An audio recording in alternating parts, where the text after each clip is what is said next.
University మంచి భవిష్యత్తు కోసం తెలుగు విద్యార్థులు ఇష్టపడే యూనివర్సిటీ. కాల్ 9059052378 9059052379. హే కాకొచ్చింది. ఈ 20 నాదే. ఈసారి 20 కాకి రాదు. ఓకే. ఎంత గొప్పగా పని చేస్తున్నాడ్రా. అయిపోయింది.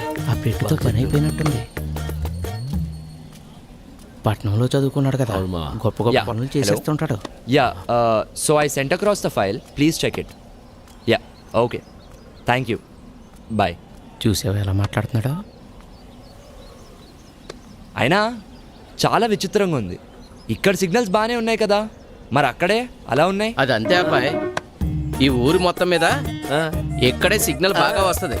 ఎరా అది సరిగానే అబ్బాయి, ఇంటర్నెట్లో అదేదో ఫారం పూర్తి చేస్తే రైతులకు డబ్బులు వస్తాయంట కదా, మాకు కూడా కొంచెం చూసి పెట్టు.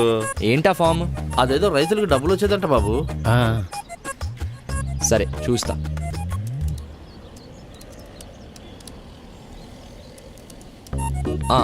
దొరికింది. నీ వివరాలు చెప్పు. అంటే నీ ఇల్లు, పేరు, ఊరు. చెప్పు. మేడిశెట్టి సత్యబాబు, వయసు 45. ఊరు సీతారాంపురం. నీ ఫోన్ నంబర్ చెప్పు. Phone number 92 91 29 22 62. నీ ఫోన్కి ఓటీపీ వచ్చినట్టుంది చూడు. అంటే నీ ఫోన్ ఇవ్వు. ఫోన్ అంట ఇవ్వు.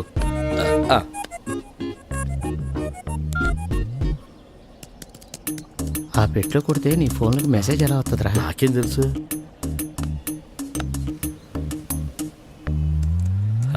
అయిపోయింది మామ, ఇంకో 4 రోజుల్లో నీ డబ్బు నీకు వస్తుంది. అవునా? అమ్మయ్యా. అర్థమైందిలే. మీ ఫామ్స్ కూడా నింపుతాను, ఆగండి. బాబు, ఇలాంటివి కాకుండా డబ్బులు వచ్చే ఇంకా వేరే ఏమైనా ఉన్నాయా? అలా చూడలేము. మీకేం కావాలో చెప్తే చూడొచ్చు. గవర్నమెంట్ ఇచ్చేది ఇంత, అందులో మన రాజకీయ నాయకులు మాకు ఇంతే ఇస్తున్నారు, మిగతాదంతా వాళ్ళ జేబుల్లోనే వేసుకుంటున్నారు. అందులో నుంచి మాకు ఏదన్నా వచ్చేది ఉందా బాబు? అదేంటి బాబాయ్, ప్రభుత్వం ఇప్పటికే మీకు చాలా ఫ్రీగా ఇస్తుంది. అది కరెక్ట్ కాదని నేను అనుకుంటూ ఉంటే ఇంకా కావాలంటారేంటి? అయినా అలాంటివి ఏమి ఉండవు బాబాయ్. ఒకసారి చూడు బాబు. ఒరే, నీకెంత ఇచ్చినా సరిపోదు కదరా. వాడేదో పని చేసుకుంటానికి ఎడుగొచ్చాడు, వాడిని చేసుకునేవనరా. మీకు ఇవన్నీ చేయాలంటే ప్రభుత్వ ఆఫీసులు ఉన్నాయి, అక్కడికి వెళ్ళి చేయించుకోండి. ఇప్పుడు వాడిని కాస్త పని చేసుకునేవనరా. వెళ్ళండి ఇక్కడి నుంచి, మీరు మీ కాయకోవాలని. మీకు ప్రత్యేకించి చెప్పాలా? మీరు కూడా వెళ్ళండి. ఏంటి పెద్దనాన్న ఇది? వాళ్ళంతా అలా మాట్లాడుతున్నారు. ఫ్రీ పథకాలపై ఇంతలా ఆధారపడిపోయి ఉన్నారు. అవి సరిపోక ఇంకా ఏమైనా ఉంటే చూడమని అడుగుతున్నారు. అవునరా, అది వాళ్ళ హక్కు, అడుగుతారు. తప్పేంటి? రాజు ఇస్తున్నప్పుడు ప్రజలు తీసుకోవాలి, కాదు లేదంటే ఇచ్చేవాడికి రేపు మూడుంటుందో లేదో. అలా కాదు, ఇలా జరిగే ప్రాసెస్లో వీళ్ళంతా ఎంత పెద్ద సోమరిపోతులు అవుతున్నారో నువ్వు గమనించావా? ఇప్పుడు అవడం ఏంటి, ఎప్పుడో అయ్యారుగా. నువ్వు ఇప్పుడే వచ్చావుగా, పోను నీకే అర్థం అవుతుందిలే. పద ఇంటికి వెళ్దాం. మీ వదిన నీకోసం స్పెషల్స్ తయారు చేసిందట. సరే పద.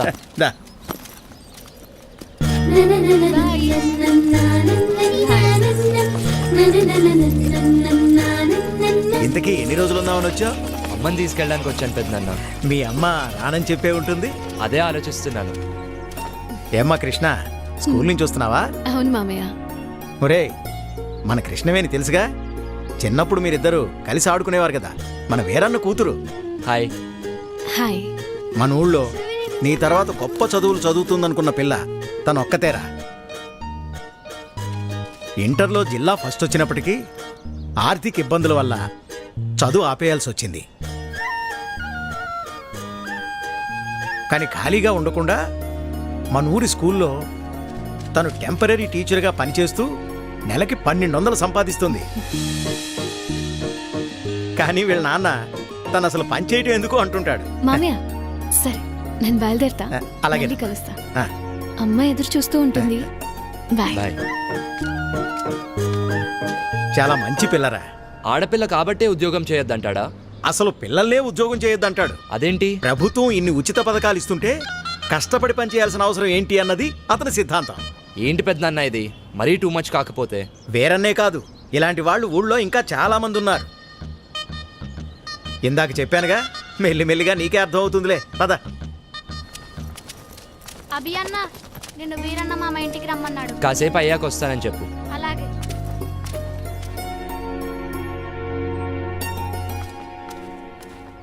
ఉద్యోగం ఎందుకంటే నా మాట వినవు కదా. నువ్వు మీ అన్నలో నా మాటకు విలువ ఇవ్వడం లేదు. దానికి ఎలాగో పెళ్లి చేద్దాం అనుకున్నాం కదయ్యా. అంతవరకు దానికి నచ్చిందేదో చేసుకునివ్వు. వదిలేయ్యా. సర్లే, మీ ఇష్టం వచ్చినట్టు చేసుకోండి. ఇదిగో అభి వచ్చినట్టున్నాడు, వాడి ముందు ఇవేవి మాట్లాడకండి. అభి ఎలా ఉన్నావురా? బాగున్నా మావయ్య. నేను చూస్తుంటే అచ్చమ్మ సుబ్బని చూస్తున్నట్టే ఉందిరా. సరే సరే రా లోపలికి రా, మాట్లాడుకుందాం. కూర్చోరా. గవర్నమెంట్ వాళ్ళు కౌలు రైతులకు డబ్బులు ఇస్తున్నారు కదా, ఆ లిస్టులోనేమో నా పేరు లేదు. ఆఫీస్కి వెళ్ళి అడిగితే ఆన్లైన్లో అప్లై చేసుకోమన్నారు. అదేదో కాస్త చేసి పెట్టు. ఊళ్ళో వాళ్ళందరికీ నువ్వే చేస్తున్నావు కదా. అమ్మాయి కృష్ణవేణి, అబ్బాయికి కాస్త మంచినీళ్ళు తెచ్చిపెట్టమ్మా. అభి తీసుకో. మా అమ్మాయి ఇంటర్ పూర్తి చేసింది, స్కూల్లో టీచర్గా పనిచేస్తోంది. తెలుసు, ఇందాకే కలిసాం, మాట్లాడాం. తన జాబ్ చేయడం మీకు ఇష్టం లేదుగా. దీన్ని పెళ్లి చేసేస్తే నా బరువు తీరిపోద్ది, అదే పని మీద ఉన్నాను.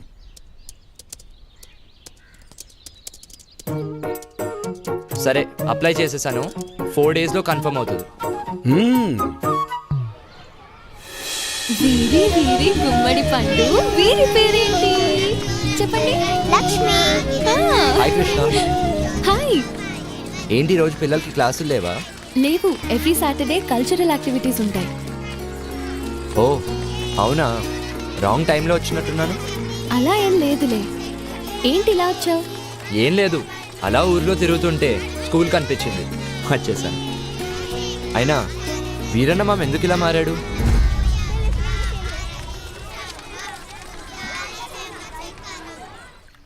ఒకప్పుడు మా నాన్న కూడా అందరిలాగే కష్టపడి పంట పండించేవాడు.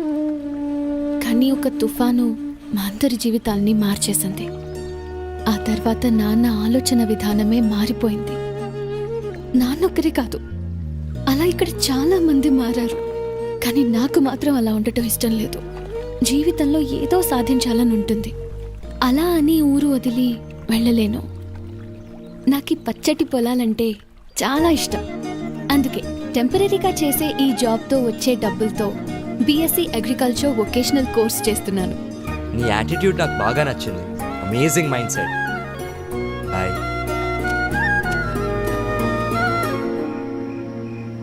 హలో.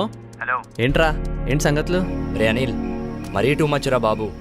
ఇక్కడ చాలా మంది గవర్నమెంట్ మీదే ఆధారపడి బ్రతుకుతున్నారు. ఇక మన ఫ్రెండ్స్ అయితే అసలు మాకు పని చేయాల్సిన అవసరం ఏంట్రా అంటున్నారు. చెప్పాను కదరా, మనోళ్ళు బేవర్సగాళ్ళని. కొందరైతే కాకులు వస్తాయా లేదా అని బెట్టింగ్లు వేసుకుంటున్నారు.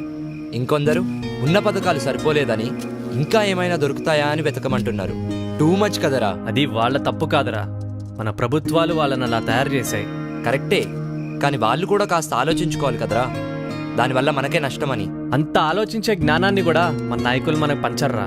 ఎందుకంటే ఎక్కడ మనం వాళ్ళని నిలదీస్తామో అని వాళ్ళ భయం. మరి ఇలాగే ఉంటే ఎలారా? రేయ్, దీనికే ఇలా అనుకుంటే కొన్ని రోజుల తర్వాత మన ఊర్లో ఎంపీటీసీ ఎలక్షన్స్, అప్పుడు అస్సల పండగ మొదలైద్ది. ఎలక్షన్స్ వస్తే పండగ ఏంట్రా? మరి మన దేశంలో కుల మత ప్రాంతీయ అభిప్రాయ భేదాలు లేకుండా జరుపుకునే ఏకైక పండగ ఎన్నికల పండగరా. క్రిస్మస్కి శాంటా క్లాస్ ఫ్రీ గిఫ్ట్స్ పంచినట్లు ఎన్నికల ముందు మనకు కూడా మన నాయకులు ఫ్రీ గిఫ్ట్స్ ఆఫర్ చేసే రోజులు రావి. చూస్తావుగా, నీకే అర్థమవుతుందిలే. హలో హలో, రేయ్ లైన్లో ఉన్నావా? హలో. ఏమైందిరా? కానీ వీళ్ళందరి మధ్యలో ఒక్క అమ్మాయి మాత్రం చాలా మెచ్యూర్డ్గా ఆలోచిస్తుంది. ఎవరు? మన కృష్ణరా, వీరన్న మామ కూతురు. ఓ తనా? తను మాత్రం లైఫ్లో ఏదో సాధించాలని తండ్రి వద్దంటున్నా కూడా పాసిబిలిటీస్ వెతుక్కుంటూ టీచర్గా జాబ్ చేస్తూ వచ్చే డబ్బులతో బీఎస్సీ అగ్రికల్చరల్ వొకేషనల్ కోర్స్ చేస్తుందిరా. నాకు తను బాగా నచ్చేసిందిరా. ఏంట్రా, కొంపదీస్ లవ్వా? అలా ఏం కాదురా, but she is something special. I like her. ఓ ఇప్పుడు లైక్ అంటావు, తర్వాత లవ్ అంటావు. అచ్చయ్ నోర్మై, ఫోన్ పెట్టు. రేయ్ చల్లో, బయట ఏం చేస్తున్నావు? ఏం లేదన్నా, ఫ్రెండ్తో ఫోన్ మాట్లాడుతున్నా. సర్లే, వెళ్ళి పడుకో. సరే, నువ్వు కూడా వెళ్ళి పడుకో.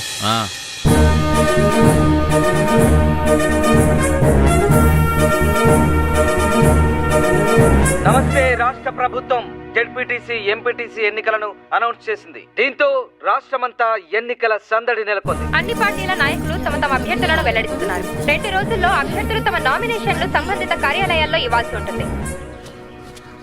ఏంటి వేరన్నా అంత కంగారుగా వెళ్తున్నా? ఎంపీటీసీ ఎలక్షన్లు వచ్చాయి కదా, సీట్ ఎవరికి ఇస్తున్నారో తెలుసుకుందామని వెళ్తున్నా. పొలానికి గట్టి అట్టాడితో మాలాంటి వాళ్ళకు ఓటు అట్టాడితే కదయ్యా. అసలు 7 ఓట్లు ఉన్నాయ్యా. రేపు జరగబోయే ఎంపీటీసీ ఎలక్షన్స్ లో ఎవరెవరు ఎంత పెడతారో చెప్తే సీట్ ఎవరికి ఇవ్వాలో డిసైడ్ చేస్తా. అన్నా నేనేం పెట్టలేను గానీ సీటు మాత్రం నాకే కావాలా. 25 సంవత్సరాల నుంచి ఇదే పార్టీలో ఉన్నానన్నా. అన్నా ఇవేం కాదు గానే నేను 30 లక్షలు ఖర్చు పెడతానన్నా. ఎన్నికల ఖర్చులు కూడా మొత్తం నేనే చూసుకుంటా. సీటు మాత్రం నాకే కావాలి. అవును గానీ నీకు అంత డబ్బు ఎక్కడిది? డబ్బున్న ఎన్ఆర్ఐ అల్లుడు నా వెనుకున్నాడన్నా. సీటు మాత్రం నాకే కావాలన్నా. నువ్వు ఆగవయ్యా. ఎవడెక్కువ డబ్బు పెడితే వాడికే సీటు. అది మన పార్టీ సిద్ధాంతం. దానికి మన అందరం కట్టుబడి ఉండాలి. ఈయన్నే ఎంపీటీసీగా నిలబెడుతున్నాం. మీరందరూ సపోర్ట్ చేయాలి.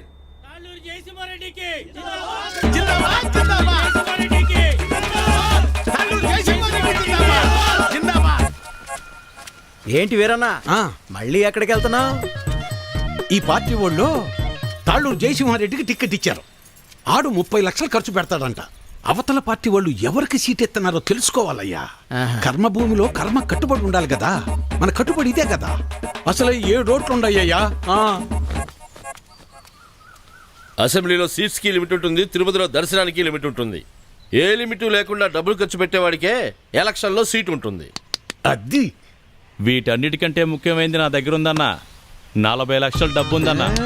ఓటుకి నోటే కదన్నా బలం. నీకే సీట్ ఇస్తున్నాం, మీరందరూ సపోర్ట్ చేయాలి.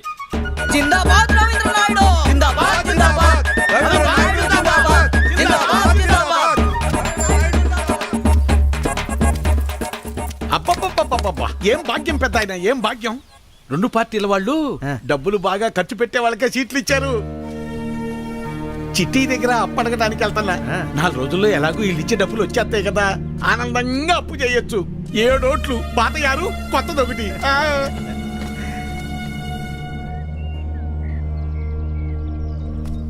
నీకెందుకయ్యా ఇవన్నీ? నువ్వు చేయలేవు బాబు. చేయలేమనుకుంటే ఎప్పటికీ చేయలేం బాబాయ్. అయినా చిన్నప్పుడు నాన్నతో చేసిన పనులే కదివి. ఏం కాదులే. ఇంత పెద్దవాడివైనా అప్పటి విషయాలు ఇంకా మర్చిపోలేదా? ఎలా మర్చిపోతాను బాబాయ్.